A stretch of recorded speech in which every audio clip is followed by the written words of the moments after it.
be right. Okay. Right now. Cool. Okay. Hi everyone. I'm here with John Turk, who was Subzero, Scorpion, Irma, Rain, Male Ninjas. You get the gist. And Shang Tsung, and the regular line of Mortal Kombat games, starting with Mortal Kombat 3 and going on to Mortal Kombat Trilogy, and started his acting chops and doing the FMVs for in the game Mortal Kombat Mythology Subzero. Let me be the first to say thank you for doing this interview, John. Yeah, you're welcome, Brian. How have you been these past few years? Really good. Just, busy. I moved out to California about 5 years ago, and it's just getting myself set up out here. And I'm in San Diego. It's beautiful. I love it. It's a little crazy with the whole virus situation, but it's getting better. People are getting out now, and they're starting to open things up. But all in all, it's really been a lot better than I expected. Everybody talks about how expensive California is, and it is expensive, but sometimes I look at, the beauty of the ocean and the mountains and just everything around. And if I had to live in a tent, I'd still probably live in San Diego. Yeah, I don't miss the winters anymore with Chicago. It was, when we're living there, it was just, I remember back in the early 70s shoveling snow with my father, and just, it would stack up, 8, 9 feet high in the sides of the driveway, and I'd be out there for hours on end shoveling, and I don't miss that at all. Yeah, hopefully someday I'll be able to move to some sunny weather when I get married to my fiance. Yeah, good. Yeah, she's actually a Mortal Kombat fan, and her favorite character is none other than Subzero. All right, awesome. What's her name? Jenny. Jenny. Hi, Jenny. Thanks for being a fan. Appreciate it. Down in Georgia. So yeah, things are good. I got no complaints. Life's great. I'm still, coming up on 60 years old here, and I'm still going at it and working out and doing everything. So keeping active. Yeah, keeping active. See how long we can keep the ball rolling. Yeah, and if I'm not mistaken, weren't you a Chicago police officer before you did the Mortal Kombat games? Yeah, I wasn't in the city of Chicago. People don't know where I worked in one of the suburbs in a county of Chicago, and so I was literally about probably 30 minutes from downtown, if that, maybe 20, 25 minutes. But Chicago extends out pretty far, so we were close to the border of Chicago. So I didn't actually work in the city, but the work took me downtown to work with the Chicago police here and there. So. Yeah, I have some questions for you. Sure. How did you get cast as Subzero? Well, when I was a policeman, and I would meet people on the job, and they'd say, "Hey, why are you a policeman? You should be an actor." I'm like, I don't want to be an actor. I just really wasn't interested in it at all. And then I ended up talking to some guy who did acting and stuff, and I was telling him, "Yeah, you like that?" And he's like, "Yeah, it's pretty cool. It pays really good money." I go, "What do you mean?" And he starts telling me, and he was doing modeling, and I go, "You know what? Maybe I should just give it a try." So I got some pictures taken. I got an agent, and at the time I was still active in martial arts and doing stuff. And when I got an agent, she sent me on an audition, and the first one was for Mortal Kombat, and I went to Midway Games, and I met with John Tobias and Ed Boon, and actually the whole crew there. It was probably like 5 or 6 people, the main guys that were creating the game. And they had me get up in front and take pictures, and then they said, "Can you do this move?" And then I did it, and they kind of were happy because I had a martial arts background and I had the look they wanted. So they had me do a few more moves, and then they said, "Okay, we want to hire you." So they hired me for Subzero, and I didn't know anything about the game at the time. I just I was working at the time as a policeman. You're real busy. You don't really have much time to do really anything, especially where I worked at. And so I went and did the game. I did a little research, and after I got done filming, they said, "You know what? We really liked working with you, and filming went really smooth. We want to use you for some other characters. Would you be up for that?" And I'm like, "Okay, does it pay?" And they're like, "Yeah, it pays for those too." So I went back in and I did Shang Tsung.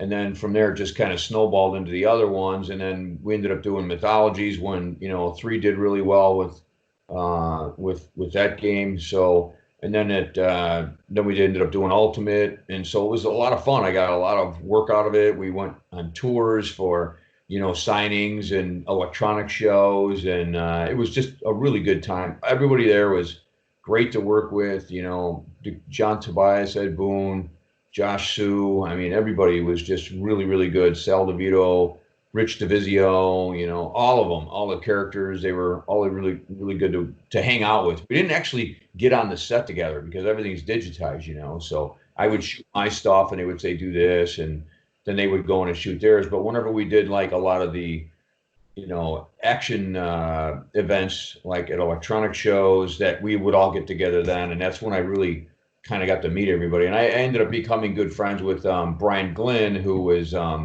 his character, or what he did. He did, I'm totally drawing a blank. I mean, Shao Kahn. Yeah, Shao Kahn. Yeah. So Brian and I are good friends. Punk in Mortal Kombat mythologies. Yeah. So Brian and I met at one of the shows through he was dating Leah Montalongo, who was, I forget who she was too. I'm just totally drawing a blank. She was she was also Serena. Serena, that's it. Yeah. So she did Serena when I did mythologies. And so I met Leah doing mythologies. And then when we went on like the world tour, like a tour thing. Yeah. Brian came along and they were dating at the time. So I met Brian and we became friends there. So he's pretty much one of the guys I talk to pretty often still. But every now and then I'll run into everybody else at like Kombat Con when they do that. And that's a lot of fun. I like going there because I'm from Chicago and it kind of brings me back home. Yeah. So how about you, Brian? Where are you at? I'm in upstate New York, near all. Yeah, sure. Yeah, I mostly stay at home and stuff like that. But every now and then I go to conventions. Sure. So are you in the wooded part of upstate New York? Is it like the real wooded where you're at? I live in the countryside. Yeah, see, that's what I like. I like the countryside. In San Diego, I live on a golf course. It's really nice. It's quiet. It's somewhat of a kind of a retirement community. Mm-hmm. But I like it that way. I like it quiet, especially from, my police days. It gets a little crazy at times, and I don't want a lot of action anymore. I'm okay with nice and peace and quiet. Time to relax. Yeah. Time to do the 3 R's: retire, relax, and read. I don't do a lot of reading though. Speaking about reading, I understand that you wrote a book. Yeah, I did. I wrote I never was a believer in God before. I always, just kind of did my own thing. I had a Muslim father, Christian mother, and they were always arguing about whatever, and so I just thought, if they can't agree, I don't know. There is no such thing as God. I kind of went off on my own. But then as, life goes on, things happen, and my wife became a Christian, which wasn't what I wanted to, buy into. I just wasn't into that at all. And she challenged me, and I did some research, which, I never would have done before. Somebody would have told me it's the truth, and I said, yeah, sure it is. That's your truth. But when it was my wife, I got challenged to look into it. And otherwise I would have never looked into it, and I'd never be where I'm at now. But I looked into it and I found the truth. And it's really made my life better. It's makes me not fear death as much. The whole reason I started working out is because I didn't want to fall apart when I got older. That's why I took really good care of myself. And I was just really afraid of death. And now I'm not. And it's, I know there's an afterlife and somewhere that I'm going to go. And I'm not, saying this if you don't believe in God that you're a fool. I mean, I was that way too. I'm just saying, a certain path led me to do my research and come to my conclusions. And other people, it's just, a time in their life where they're at, and it's, whatever they decide that they want to pursue. But I really found happiness in the Christian religion. And, if anybody has any questions, I did a website called the TrinityBible.com, and the book I wrote is it's not based on Christianity. And for me, when I got into this and my wife challenged me, I actually read the whole Bible, which people go, what? You read the whole thing? I started from, page 1 all the way through, but I'm a really motivated guy when I got to prove a point. And I was trying to prove to my wife that religion was a lie and it was a man-made, issue. But, man is the one that's corrupted religion, and God didn't. And that's what's in the, pretty much in the Bible. But I realized what a daunting task it is to read the Bible. It's super long. And at points it can be really boring, but it's really interesting too, in the same respect that I love history, and there's a ton of history in there. And so when I created the Trinity Bible, is I condensed the most important aspects of Christianity. So I took 3 books from the Bible, which is in the New Testament, and I put those in there, and I wrote a brief introduction and a brief conclusion, where to go once you've read these 3 books. So instead of having someone read the whole Bible, it gives them a real, like, little wet their whistle of what, Christ was about and what Christianity is.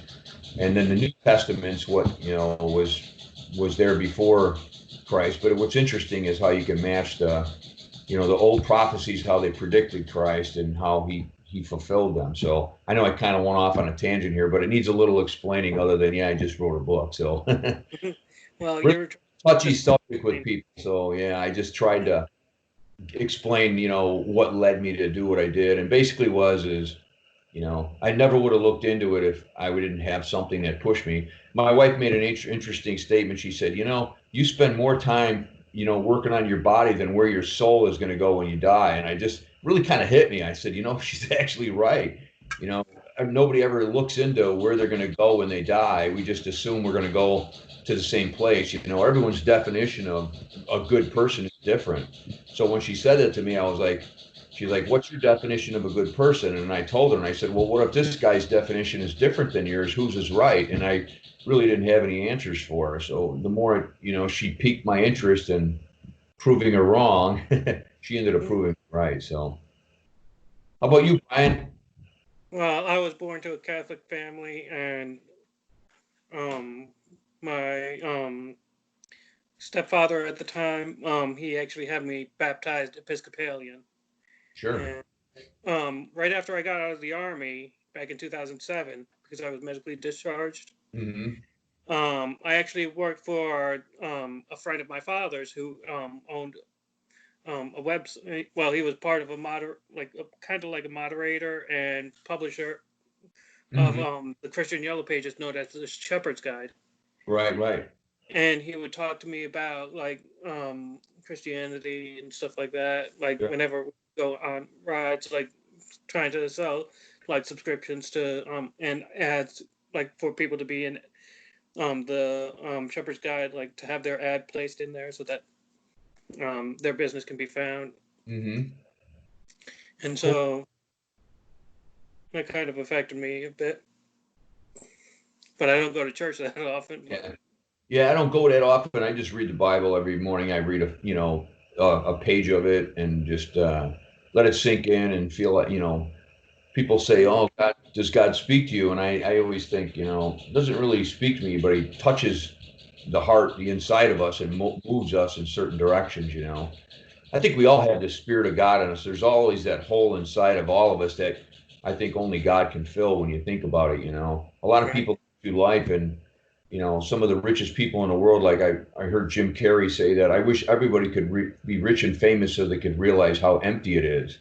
And Yeah. it's so true when you think about it. And really the only thing that's really kind of filled that hole for me was finding God. And I'm not that kind of guy that's going to thump people on the head with, the Bible and, you know, tell them they need to do it. I let people know what I believe in. If they're interested, I'll tell them about it. But other than that, like you asked me, so I'm just kind of going on a little bit here about it. So, but other than that, I think we're all, Um, and it's hard to get through life as it is. mhm.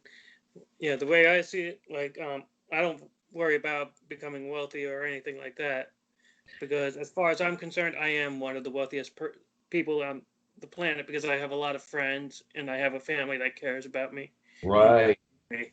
You got it, Brian. That's what matters. You're Yep. right. Because all these, you can't take all these things with you when Yeah. you die. Right. all you can take with you is your love and understanding. Mm-hmm. Yep, your soul, and that's the only thing that goes, you know. Yep. And the next question is, what do you like most about being a part of the Mortal Kombat franchise? Um, I gotta say, you know, it really had nothing to do, so to speak, of being like one of the characters. What I really love is what it's given me towards like meeting people like you, my fans. Like everybody. What's really interesting is all the Mortal Kombat people that I've met are just really like laid back, down to earth, really cool people, and I've met a lot of good guys and girls, and you know, formed some relationships. And I've never once, which is in all the times I've been doing this, met someone that I was like, get this guy away from me. You know, he's just a weird, or get this girl away from me, or they're a jerk. You know, you always hear celebrities getting approached by like, you know, just idiot people or you know jerks. And unfortunately, I've never experienced any of that. So I don't know if it's just the fan base of Mortal Kombat. A lot of the gamers are pretty laid back people, Yeah. not like you know a lot of the people that chase movie stars get a little crazy and psychotic. But I just found that a lot of the people in the gaming industry are just, hey man, we love the games and I want to talk to you and find out about it. And it's really pretty cool. So each year when I go to Combat Con and you know, Doc Mac puts that thing on. It's just it's fun to see everybody. And what's really great is when I have somebody come up to me that's like in their 40s and like, man, dude, you made my childhood. It really feels good when people say that. You know, they had fun playing the game, and it really feels good to be part of people's like history because you Yeah. know Have our an history. impact in their Yeah, lives. it's important.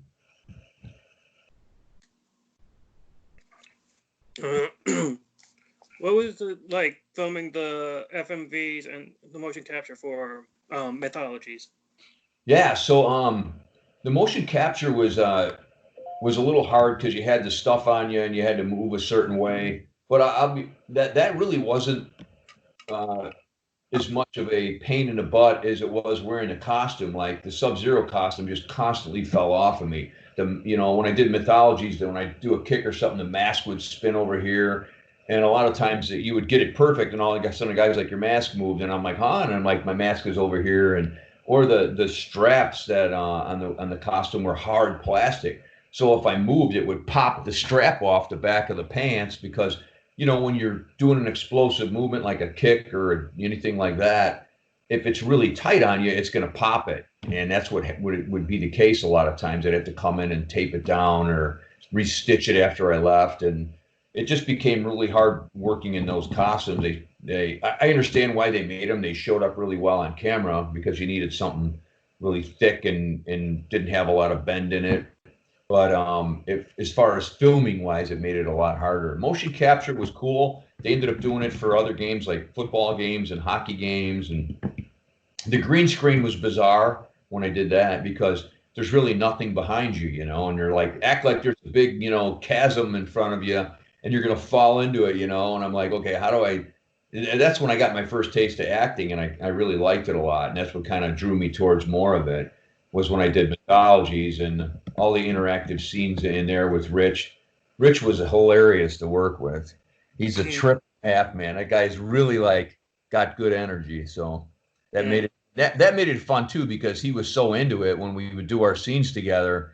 We Mhm. had a lot of fun. There's a lot of I don't know if you ever seen some of those outtakes from it, but Yeah, he's I was just about to mention that because when you were like, they showed one that like when you were like, you don't understand. I can't leave without the yeah, yeah, amulet, so like the back, yeah, and yeah, yeah, that, yeah.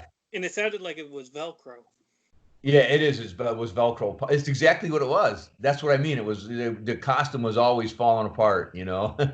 Mhm. Yeah. Yep, yep. Yeah, and then one time I was on the steps because I had to act like I was climbing a mountain and I tripped and fell. I don't know if they got that in the outtakes, but you know, you're walking on these steps and the box they had was a real flimsy box, so it shifted a lot. So I'm stepping up and I fall off and I'm like looking over the edge and everybody just stops and starts laughing and like that wasn't a very long fall. Because it's supposed to be like I'm walking up this mountain with this fiery chasm below, you know. Mhm. And then the same thing happened to Raiden, the guy that played Raiden. I forget his name. Some guy. Yeah, he was an actor. He's a really cool guy. I talked to him. I think it's in the manual. Hold on a second. Yeah. Yeah, but he fell backwards once when we were doing, almost fell backwards off the top because he had a little landing at the top. It's where I jump off and I'm supposed to look like I'm jumping into the nether realm. Mm-hmm. Yeah. Michael Garvey. Yeah. Michael Garvey. Yeah. Really good. Another good guy. He moved to LA for a while and started doing, he was in a Budweiser commercial. I don't know if you ever saw it. He stood by the refrigerator and was acting like a bouncer at a party. Mm-hmm. Letting certain people, it was played in the Super Bowl. It was a pretty popular commercial. I'm like, I did a commercial. So. Yeah, but you did 2 movies. Yeah. I did more than 2. If you go on IMDb, there's a few more on there, but the notable ones are Transformers, Dark of the Moon, and The Dark Knight. Yep. I got huge fan bases for those. Yeah. They've done really well for me with residuals too. I really like getting that check every quarter. It's always nice. I bought my copy of the Dark Knight trilogy when I was down in New Jersey. Yeah. It was a great movie. Yeah. Back before I was with Jenny, I was with a woman named Samantha. Mm-hmm. We went to Walmart in Rio Grande, New Jersey. Mm-hmm. Picked that up. Yeah, cool. Yeah, I'm a huge Batman fan. Yeah. Batman's good movie too, man. What do you think of? I think they're coming out with the new one. With Robert Pattinson. Yes. What do you think of that? Are you gonna like him in that, or are you not unsure? I'm not sure. I'm kind of in the middle right now. Yeah. I think a lot of people are.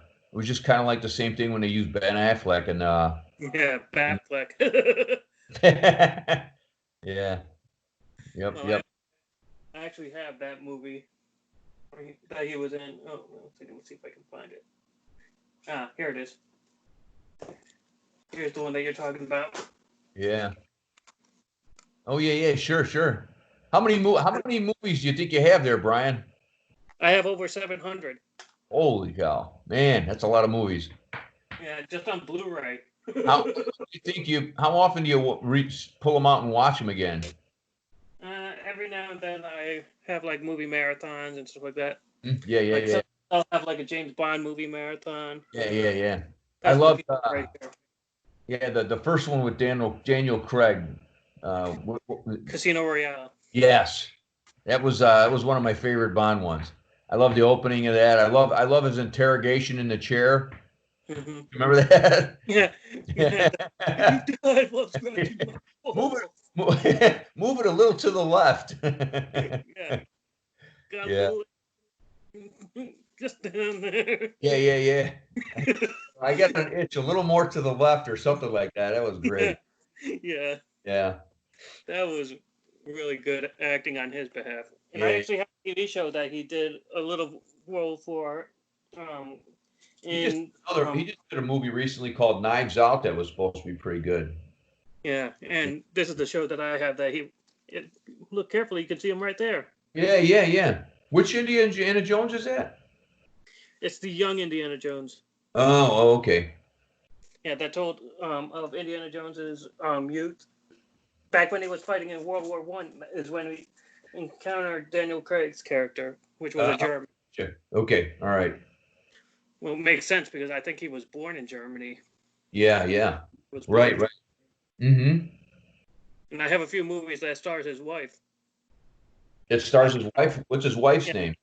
Rachel Weisz. Oh, Rachel Weisz is married to Daniel Craig? I didn't know that. Yep. Yeah. And I have like the Mummy movies that she was in, plus Constantine. Yeah, that's a good movie, Constantine. I like that. Yeah, as well as Aragon, in which she voiced the dragon. Sure. Yep. Do you have those all in alphabetical order, Brian? Yes, sir, I do. That's good. You're organized. I can tell you're organized looking at that. Yeah, and also I'm actually going to be getting another movie based on a video game franchise coming up this week. Yeah. What military? were you in the Marines, Brian, or the Army, or what were you in? I was in the Army. The Army. How long were you in there? I enlisted in July of 2007 and came home in September. Oh, okay. I was stationed down to Fort Benning to train. Yeah. Okay. Yeah. No, I was going to join the Marines when I was 18, and I just didn't end up doing it. My buddy came back and said, "Don't do it, don't do it." And I'm like, "Why?" And he starts telling me all this stuff, and I'm like, kind of scared me out of doing it. So. Yeah, they mess with your mind. Yeah. That's what he was saying. Yeah, my father, I live with him right now. My adoptive father. I Uh-huh. was adopted when I was 10 years old, and he was a Marine from 75 to 81. Okay, so he was, yeah, well, good long time, yeah. Yeah, and he was actually like a weapons instructor. Yeah. And he's actually a really nice guy. Everyone loves him. Very friendly, funny, great Good, kid. good. It's awesome. Yeah. Yeah, so a lot of times, it's hard to get along with a stepfather who steps into that role, so to speak, and it's a hard role to fill the shoes of somebody's father or something like that, and a lot of people don't take well to it, but Yeah. yeah. But some of my cousins said, "Oh, I'm going to be in the Marines or I'm going to be in the Army," and what did they end up doing? Not a thing. They end Yeah. up getting arrested and serving time Right. for illegal possession. Yeah. All right. And You got another back, question, buddy? huh? You have another question? Yeah, I have a few more. Yeah. What are your thoughts on the uh, um direction that the current games are going? I know a lot of them they're all pretty much not really digitized anymore. They're all CGI. I mean, it all depends what you like. A lot of people, that started out with the original Mortal Kombat are kind of up in the air on it, but I think they're doing a pretty decent job with the way the game flows and is put together.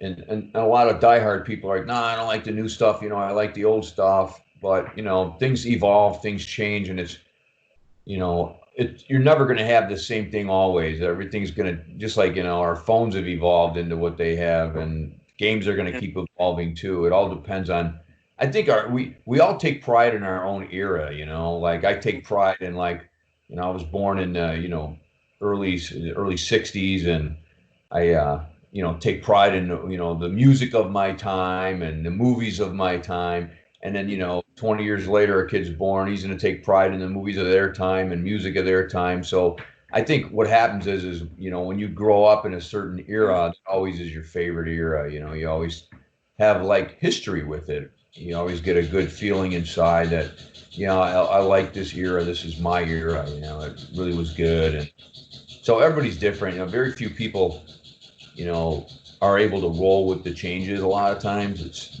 go along with, this, that, or the other thing. But I don't know. I'll always be partial to my era just because it's my era. So.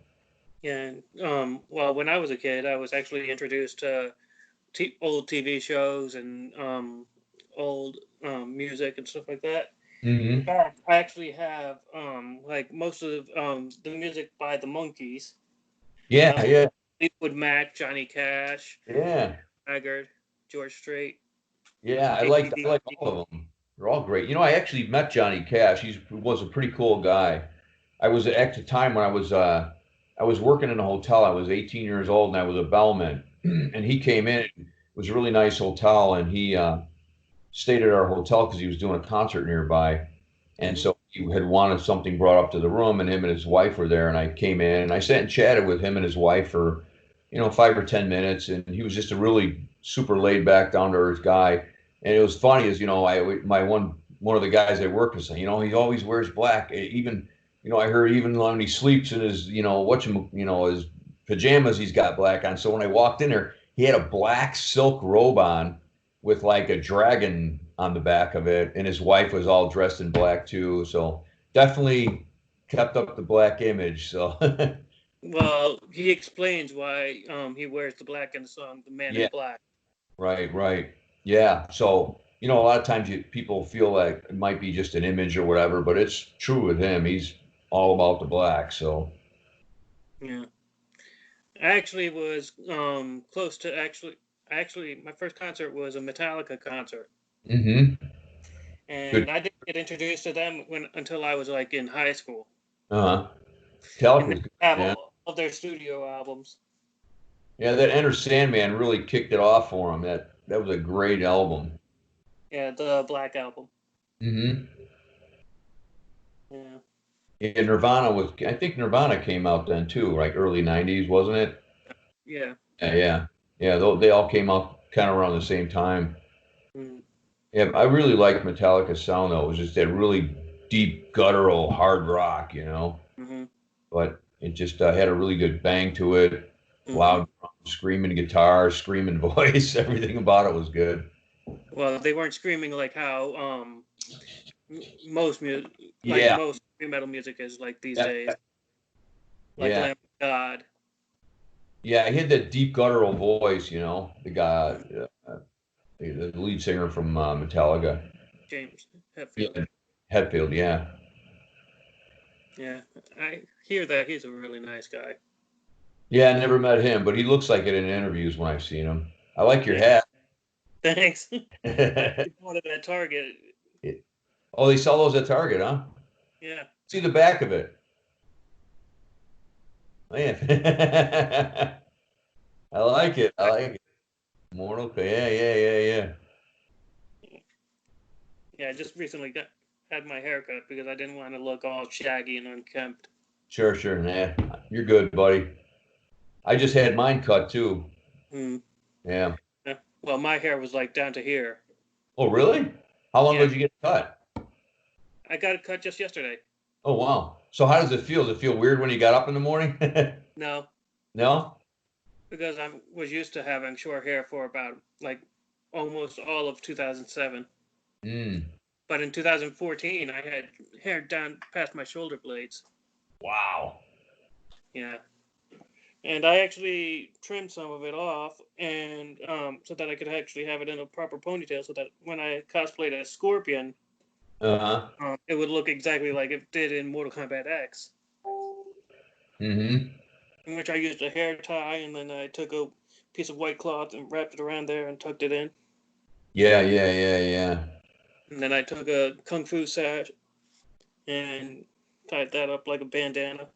Sure, sure.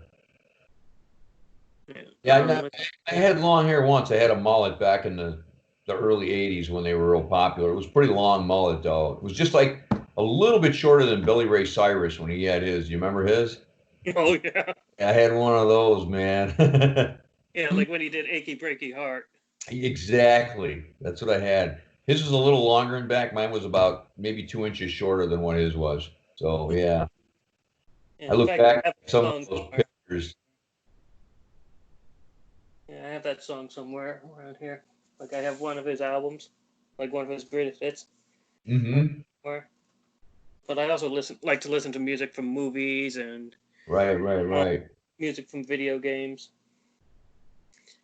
In fact, I have a few Mortal Kombat albums here and there. Mm.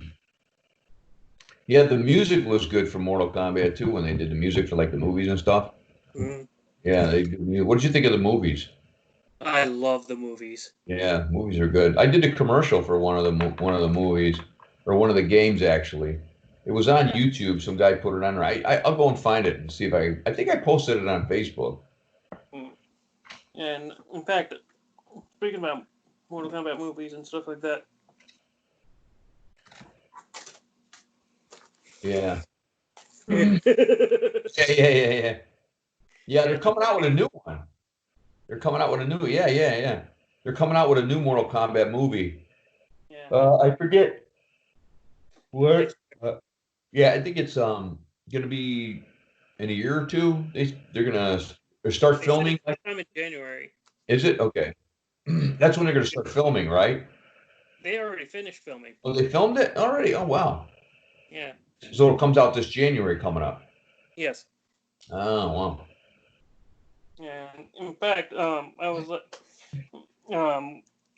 hoping and I was like please, please, please let Hiroyuki Sanada be Scorpion, and because he's one of my favorite Japanese actors. Mm-hmm. And when I found out, like, I was like, okay, who's going to be playing Scorpion? They've already announced Subzero. Who's going to be Scorpion?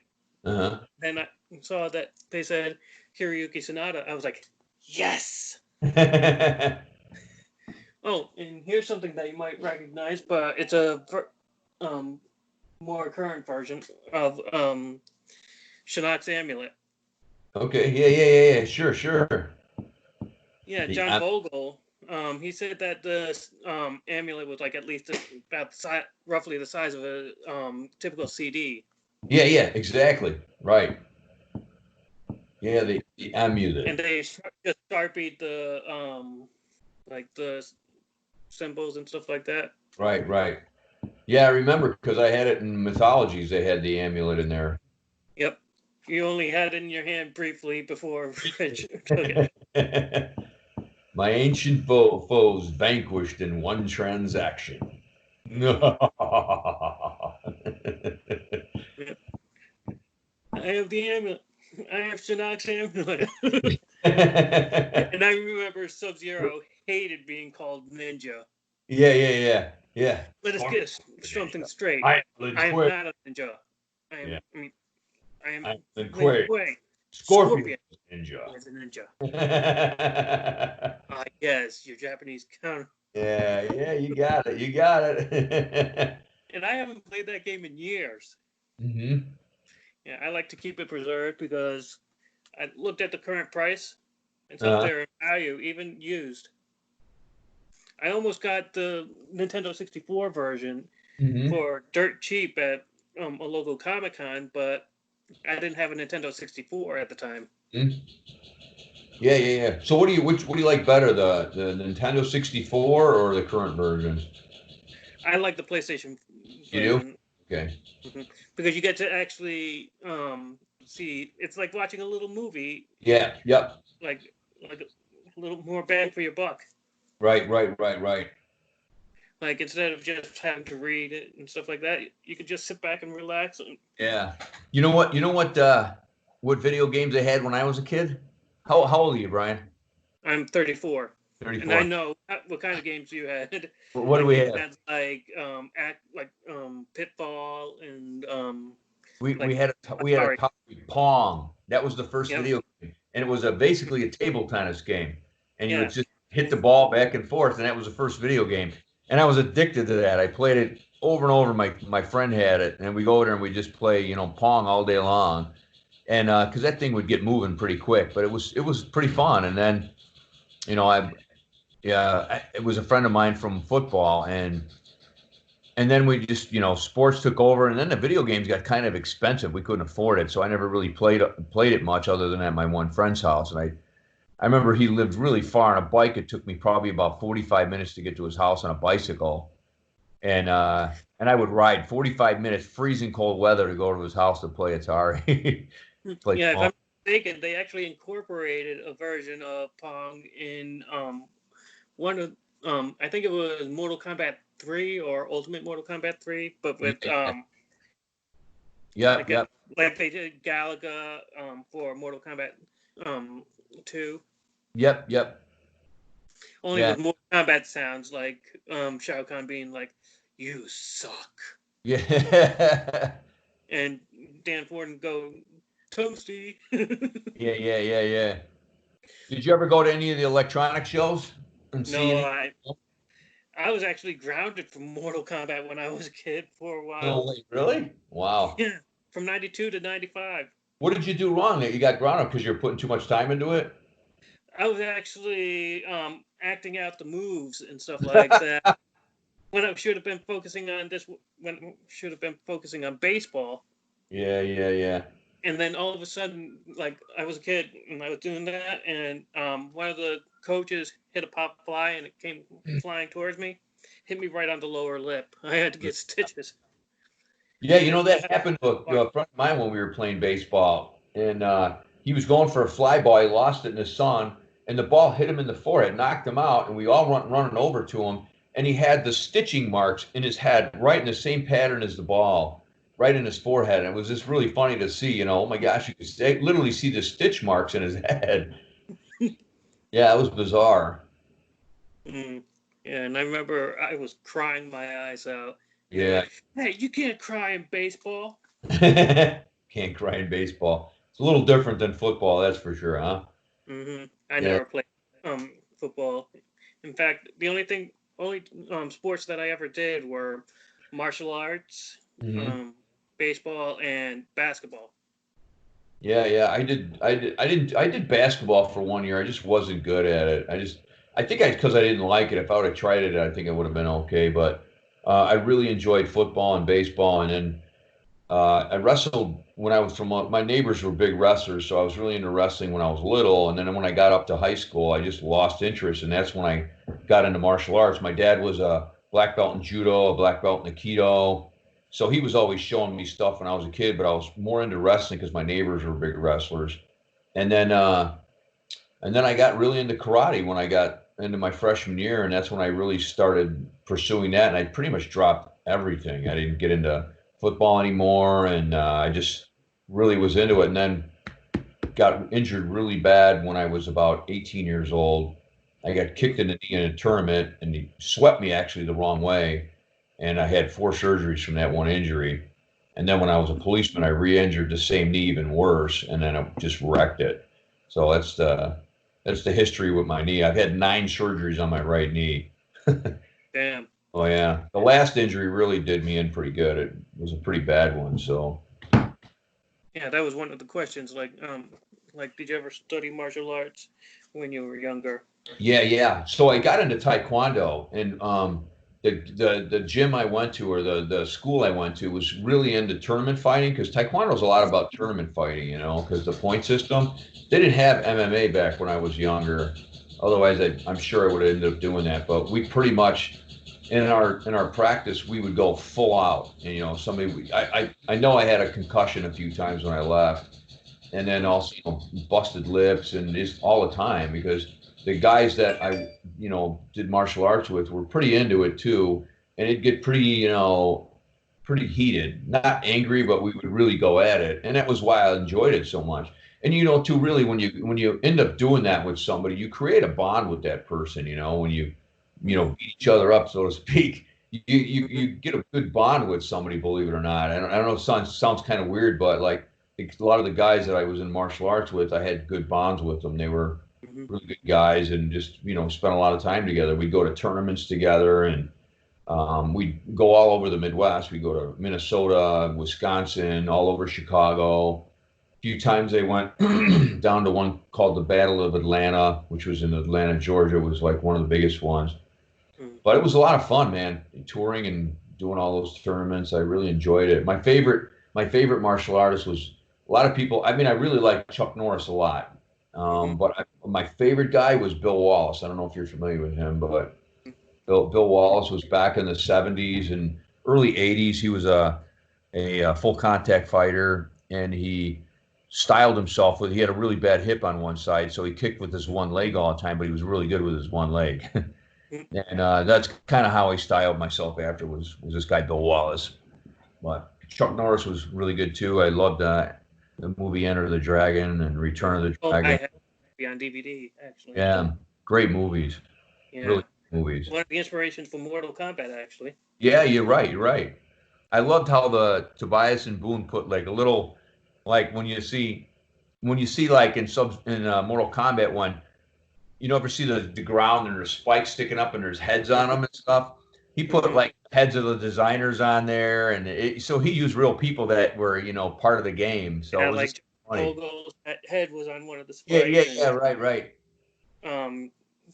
um, also John Tobias's head was Yep. there, and Ed was like hanging on one of the pillars. Yeah, yeah, yeah, yeah, yeah.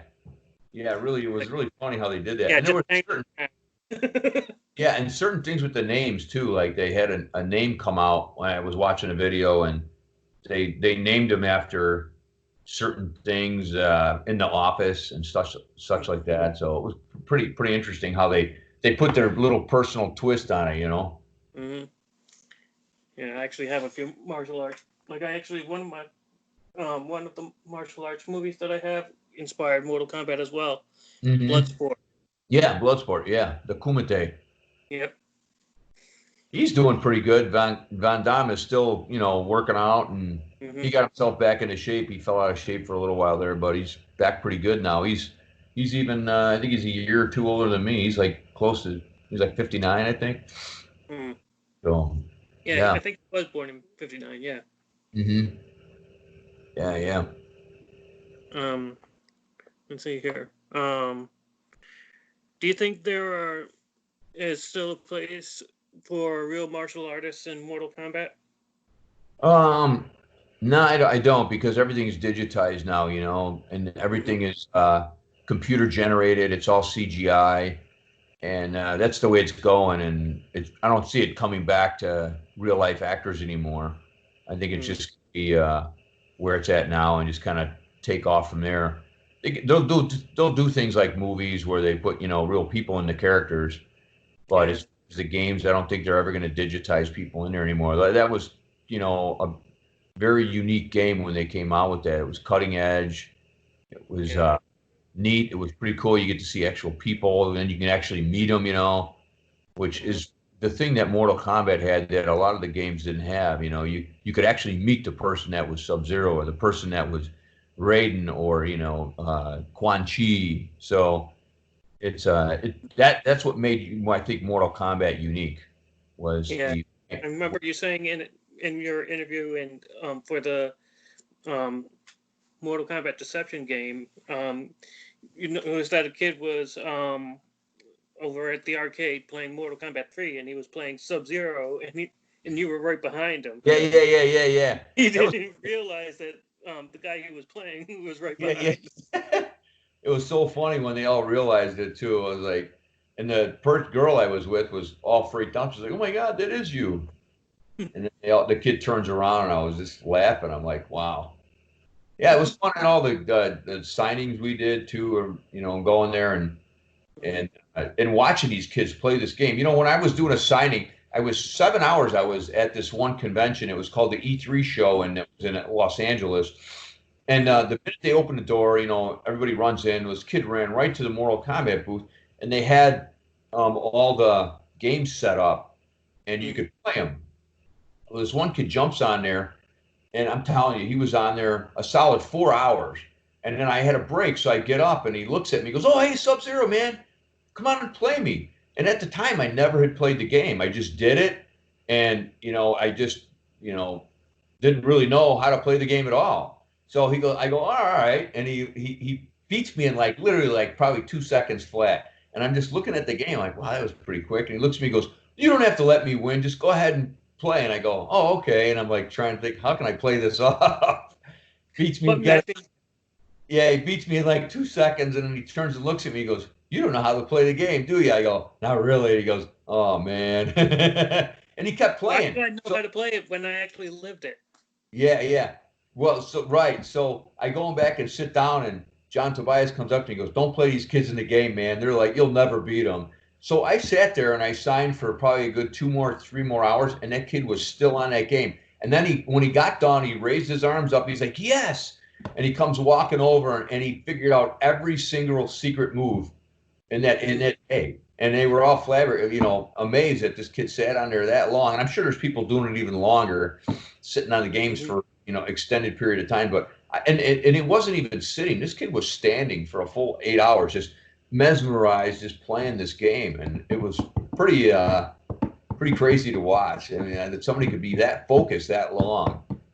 Yeah, and I think you'll get a kick out of my copy, like one of the cases for my copy of Mortal Kombat Deception Hmm. because of who's on the cover, It's awesome, and man. it comes with and he's even on the disc, Oh yeah, yeah, yeah, yeah. and Little storyline. mhm. Yeah, yeah, yeah. Yeah, I actually bought this used on Amazon, but every now and then I'll play it because that's actually the bonus disc that has the original Mortal Kombat in it. Yeah. What's your favorite Mortal Kombat? Do you have one? Well, I like I'm actually in between Ultimate 3 and 2. I got you. So you know what I was thinking, Brian? I got to get going here in a little bit, but Oh, I have a few more questions. you got yeah. Okay, we'll get them out. I was gonna say if you I don't know if you're on a website where you go on at all, but I'm gonna start doing this thing on my Instagram where Mm-hmm. if people want to send me a question, Mm-hmm. I'll go on Instagram and post a video of that question. Say, hey, this is from so and so. This is the question he had. I'll keep it down to a minute because that's the only type of videos you can put on Instagram under a minute. But I don't know if you can let people know. I'll give you my Instagram handle and I should put something on Facebook too. But yeah, so I'll put that out there if you want to let people know that. And it's hashtag. I'll post that in the description on my Okay. YouTube channel. Yeah, it's hashtag Subzero Unmasked is my Instagram. So. Mm-hmm. So what's the other question? Let's see here. Do you like how Scorpion and Sub-Zero are allies in the current games rather than being enemies? Yeah, I mean, you know, the allies is always it's an interesting dynamic, especially when they never were allies before. So when you bring them together and you create this supposed friendship or working together, it adds another whole night dynamic to the game, because then people wonder, okay, when are they going to get in a fight again, Mm-hmm. So yeah, and if I'm not mistaken, you did the motion capture for Sub-Zero in Mortal Kombat 4 as well. Right, exactly. Yeah, and I also did it for one of the football games. I think it was NFL Blitz. NFL Blitz, yeah. I have those too. Yeah, you do? Okay. I'm a big gamer. I have over 200 games. Yeah. Do you have any of the costumes of the characters you portrayed? Yeah, so I had Subzero from Mythologies, and I recently had given it to a guy named Nick Gidgey, and he's in Colorado, and he added it to his collection. He's got a bunch of costumes from the MK series. So if you look for him on Facebook, I think it's Gigggy. He's got a big setup in his house of all the actual costumes. Bunch of games. He's like you. He's got a bunch. He's into a bunch of different games. So. Yeah, I remember seeing it like on like Eye Collector or something like that. Like that costume, the Sub-Zero costume from Mythologies. Yeah. Oh yeah. Yeah. What was it like wearing the Sub-Zero costume from Mortal Kombat 3, like the one that's... Yeah, just really uncomfortable. Like I was mentioning before, it just kind of moved around a lot. Plus, it was thick plastic, so it was weird. It was cold in the room, but the plastic sat on you. So then you'd start sweating in the plastic that was on one spot. It was like, wow, I'm freezing in like one spot because it's full of water. And then they had the air conditioning blowing on, So it was, and then the tights were just, crampy to wear all day long, and those goofy shoes up your toe, and it was just a whole very uncomfortable situation. But it was all right. I've grown adept at wearing Tabi boots. Right. I actually wear those for my Scorpion costume. And I remember seeing an old publicity, like an old publicity shot of you wearing the Ultimate Scorpion. The Scorpion costume from Ultimate Mortal Kombat 3 with one of the Owen brothers. Yes, yeah. I mean, it was Bret Hart. That's who I was with, Bret Hart. Yeah. Because Owen passed away sometime. Yeah, it was sad. He passed. Yeah. I used to be a wrestler fan when I was a kid. Yeah. Who was your favorite character that you portrayed? I liked Unmasked Sub-Zero. I just liked it because I liked the moves a lot. Some of those moves I ended up coming up with myself that they didn't, have me do. And they're like, okay, can you do anything else? And I showed them a few different things that, the character could do. And plus I know how to do flips. So some of the flips you see in there, I added, I had them add that in there too. I didn't have them add them. I just told them, hey, I can do this too if you're interested. And they went with it. So the running was weird because they'd have you on a treadmill. and you couldn't run real fast because it just didn't look right in the game if you were sprinting, you know. Mm-hmm. Be on a treadmill and like running on this treadmill, it was just kind of funny, you know, just different. Yeah. Yeah, I've heard of moonwalking, but it's like moon running. Yeah, moon running, exactly. Get your heart out, Michael Jackson. Right. Let's see here. What got you interested in doing the games? Was my agent sent me on that audition, you know, and I just when I did it, it was fun, and when they asked me to do more of them, I was really interested because it was just pretty cool to watch everything come together. Actually, you know what was fun too was being on break. They had a break room full of games. You would have loved it. And I would go in there, and I loved that driving game. You get in there and drive. You know, it was I think it was called Racer X or something like that. Mm-hmm. But that was a lot of fun to go on break, and I would just sit in there and play games all day, all in break. You know, Mm-hmm. that was pretty cool. Yeah. Well, Yeah, what's weird is when I lived in Chicago in the downtown area, my neighbor was Josh Sue. You know who Josh was, right? mm, He was literally a block away from me, so I'd run into him a lot. And then I ended up doing an interview on the roof of his condo. It was we call it like Mortal Kombat update, and if you go online, you can kind of find it on there. I'm outside on the roof of a building. That's with Josh. yeah. Yeah, The director of Mortal Kombat Mythologies. yeah. Right. And the first person to show his face as Sub-Zero in the Sub-Zero's ending for Mortal Kombat 2. Mm-hmm. Well, say that again, Brian. Um, Josh was the first person to be like an unmasked version of Sub-Zero, because if you watch his ending in Mortal Right. Kombat 2, you see an unmasked version of him. Yeah, right. Good memory. Well, I have this one series of games, the Midway arcade treasures. They actually have like the classic games like Mortal Kombat 2, Mortal Kombat 3, Mm-hmm. and I can play the arcade versions. Right. Yeah, there's a ton of them, man. Yeah, I can't believe that there's like 18 or so Mortal Kombat games. Yeah. There's a ton. Yeah, and they also did like a little homage to your version of Sub-Zero in Mortal Kombat 9, like for an additional skin Mm-hmm. for Sub-Zero, An additional. that version. Oh, okay. Yeah, with the scar. Yeah. Yeah, I for the scar, you just use like regular red makeup. They would just draw it on here and put it down my face and Yeah, made the scar because on. John Bias loved to draw scars. That's why he Right. did that. Yeah. That's Somebody why. just drew when I saw a Sub-Zero version where they had two scars and it almost looked like, you know, the band Kiss.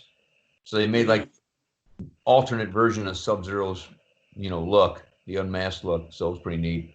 Yeah, and also there was also a wrestler that was actually inspired by the unmasked Sub-Zero. Yeah.